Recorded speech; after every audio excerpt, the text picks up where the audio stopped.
Hi friends, my collection of 16 short stories, Bombay Hangovers, has just released on Amazon, and I will be reading an excerpt from the story sleaze for you today.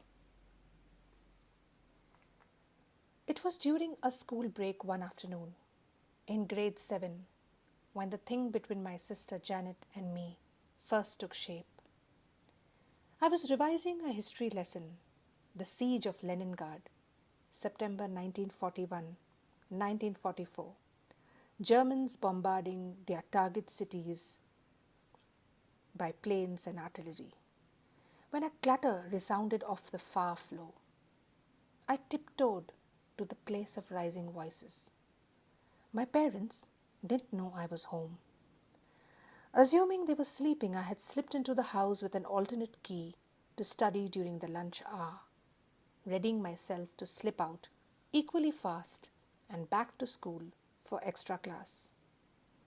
How long can we live on just 2,000 rupees? We have girls to feed and educate. You have no sense of responsibility at all? It was Ma. A chair scratched its hooves over the floor, and Pa, bare-chested in worn-out shorts, stood facing her. His fingers were painted in rice and curry as he raised his hand. One more word, and Ma ducked. Pa worked in a pharmaceutical factory in dodgy second and third shifts. Ma was a housewife. And if it wasn't for my friend Sandra and her bet of scoring high in the upcoming exams, I wouldn't have been at home at this hour studying and would have missed this completely.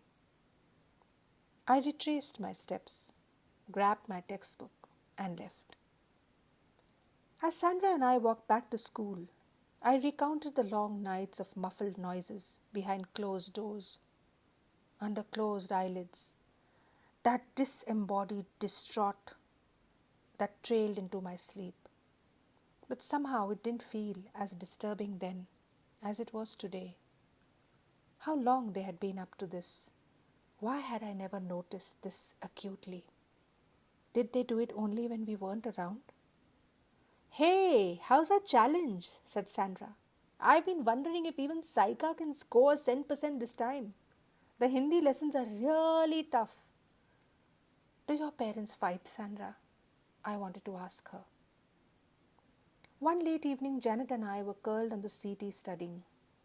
I was reading the Second World War.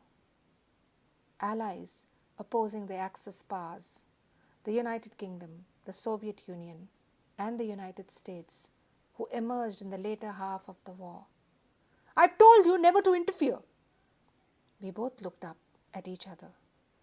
Keep lending money to your worthless friends on high interests until they can return nothing. Steel utensils clanked. It followed with some eerie, stomach-wrenching quiet. Ma's voice broke and grew louder.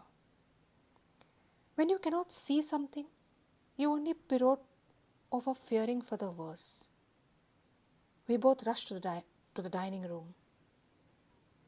Ma was heaped on the floor, blood dripping from her nose, her measly cotton dress covered in a map of mercurial red.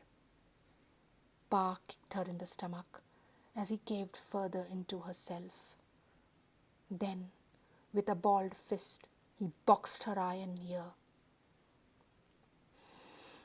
We stood frozen like wood near the frame of the door until the bedroom door slammed.